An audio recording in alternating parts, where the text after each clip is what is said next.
Good morning. Welcome to the Bahamas. Welcome to the Queen Staircase. My name is Clement. They call me Island Boy. I'm not those guys on TikTok. I am the original Island Boy. I want to welcome you to the Bahamas.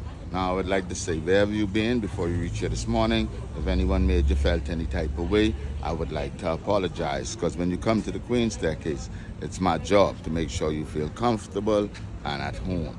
Welcome.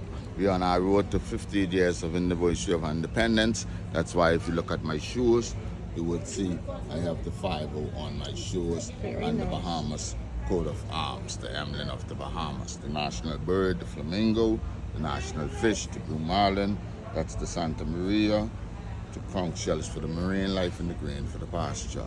Forward, upward, onward, together. Yes. Now, what you're looking at is not an act of nature.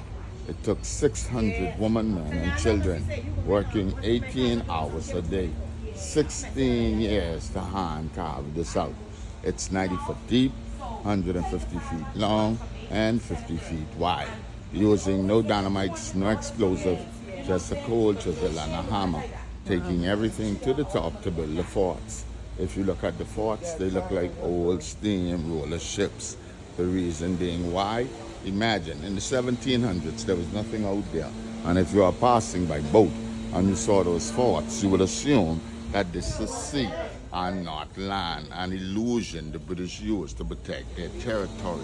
Now, in case of an attack, which we in the Bahamas never got attacked, they missed us and ended up hitting Haiti, turning Haiti into a French territory. Now, in case of an attack, the governor and his family would go into the governor's mansion, coming through a tunnel that will bring them here to Fort Flynn Castle, coming through the fort, coming out through that frame down there on the wall on my right hand side, making their way back to the pier where their boats would have been rigged and waiting. Now, King William really didn't like how Lord Dunmore took in the Africans and enslaving them, so he wrote him a letter telling him, I funded you to build the forts, not to enslave anybody. If you look here on the wall, you will see the chisel marks on the wall. These are the original chisel marks. The nails are here because they used to have souvenir stores down here, but now they moved them to the top because with me giving you the history and them trying to sell you things, you won't comprehend or understand what I'm saying. This tree here is over 100 years old. Wow. Yes, it sows into the rock like a sewing machine. It's called a banyan tree. That's the roots you're looking at. What kind of tree? A banyan tree. Banyan. Yes, ma'am. Okay. Now, like King William ended up dying in the year 1837, but his niece, Queen Victoria, being 17 at the time, and the longest monarch to ever sit on the throne, other than her great-great-granddaughter, Queen Elizabeth II, who sat for 70 years before she passed away last year, September. She, Victoria, knew what her uncle would have wanted. So in the year 1838, on the 2nd of August, on her 18th birthday, she abolished slavery in all British territory, freeing all of the slaves. We in the Bahamas celebrate Emancipation Day every first Monday in August. Now, the slaves didn't want to come back into this, not because they didn't appreciate her, but because many of those women, men, and children never made it out. And each time a slave would die, they'll take a piece of flowers or tree leaf and put it in those niches to the bottom to decorate the canyon in memory of those that have passed away. Now, the descendants appreciating her for her kindness. This tree here is a younger tree to the big one. The big one started out just like this. It's finding its way down to the dirt. Now, the descendants appreciating her for her kindness and what she would have done within 1 year in abolishing slavery, they wanted to do something special. They didn't just want to put up a statue like the one in Parliament Square for her kindness. They wanted to do something that nature could not destroy. So in the year 1901, when Queen Victoria died, those same descendants of the slave came back here to this canyon using the same chisel and hammers, knowing that you carve stairs from the top coming down.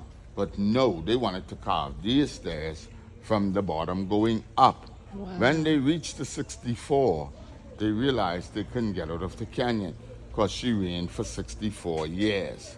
So they said, don't worry, be happy, and added 2 more stairs, making it 66 so they could walk themselves out of the depths of slavery backward into freedom. That's how this got the name, the Queen's Staircase. We, the locals, call it the 66 Steps. Each stairs represents the year that Queen Victoria ruled, except for the additional two. Making a man-made waterfall on the left-hand side, it's off now due to malfunctioning, so if you know a good plumber, you could send him back for me. That was done in the year 1969 on the Declaration of Independence, July 10th, 1973. Naming it Thundrum, meaning in African, freedom at last. Paving the floor, covering one of the stairs, making it 65 if you count it. We in the Caribbean got slavery abolished before America, 1838. America was 1868, but America got independence some 200 odd years before us here in the Bahamas, 1973, 1776. Paving the floor, covering one of the stairs, making it 65 if you count it. Putting those 3-inch bricks on top of the original stairs to preserve it, because if you look here, the Bahamas formation is of marine limestone and coral. The rocks get corrosive and slippery when wet. Yeah. Yes. Now, the White Tower to the top used to hold all the water for the island before we got our infrastructure. Wow. That there holds 85,000 gallons of water, 216 feet above sea level, 126 feet tall. This year would have been the tunnel I was telling you that they will come through the governor's mansion, coming to Fort Fincastle, coming through the fort, through a tunnel, coming out through here, making their way back to the pier. It's an escape route. Now, like I say, the White Tower to the top used to hold all the water for the island before we got our infrastructure. That there holds 85,000 gallons of water, 216 feet above sea level, 126 feet tall. It has 216 stairs on the inside and an elevator. That was built in 1928 by the French. So some folks would say Peter Madberg, the Canadian contractor. Now, the fort was built in 1793.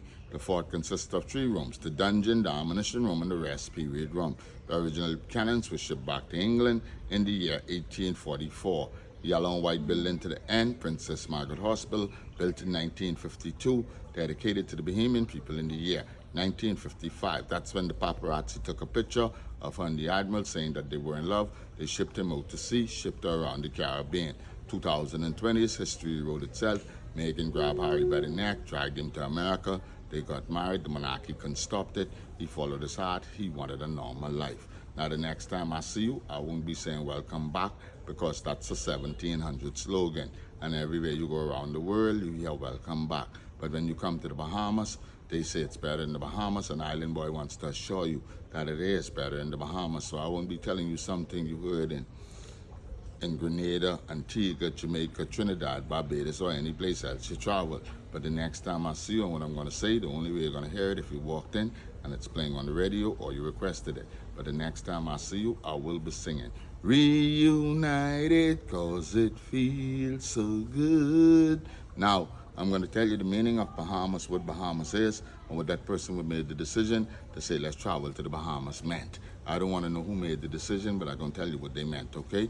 Now, the meaning of Bahamas is Bajama, a Spanish word, meaning still clear waters. The word Bahamas derived from a Lucayan word, Bahama, meaning upper inner mainlands. Now, this is what Bahamas is.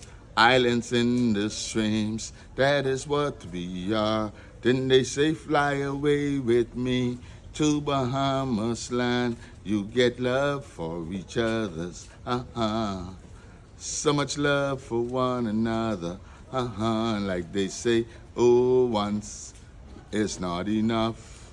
When you visit the Bahamas, once it's not enough. Even twice you don't see all of our stuff. Christopher Columbus came out of jail in 1492, told the world that he discovered the Bahamas. We don't worry about him, you know, because the whole world know he got lost trying to find Asia.